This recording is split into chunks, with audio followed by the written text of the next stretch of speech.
मुंबईत मुसळधार पाऊस, सर्वत्र अंधार, काळी ढग. सकाळीच वाहनांच्या हेडलाईट आणि पार्किंग लाईट चालू.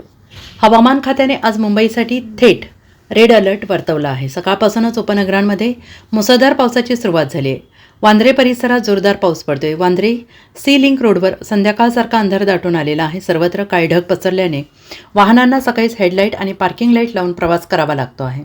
आज रविवार असल्याने शाळा आणि बहुतांश कार्यालय बंद आहेत. त्यामुळे मुंबईकरांना मोठा त्रास होण्याची शक्यता नाही. मात्र महानगरपालिका आपत्ती व्यवस्थापन कक्ष आणि पोलीस प्रशासन सतर्क असून संपूर्ण परिस्थितीवर लक्ष ठेवून आहेत.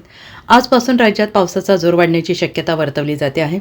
मुंबईसह ठाणे, पालघर आणि रायगड जिल्ह्याला आज रेड अलर्ट देण्यात आला आहे. तर नाशिक आणि पुणे घाट माथ्यावर रेड अलर्ट देण्यात आलेला आहे. रत्नागिरी, सिंधुदुर्ग, कोल्हापूर, सातारा, संभाजीनगरला ऑरेंज अलर्ट देण्यात आला आहे.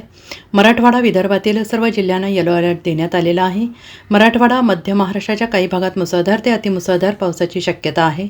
त्यामुळे नागरिकांनी सतर्क राहावे अशा सूचना देण्यात आल्या आहेत. Bureau report, SBN Marathi.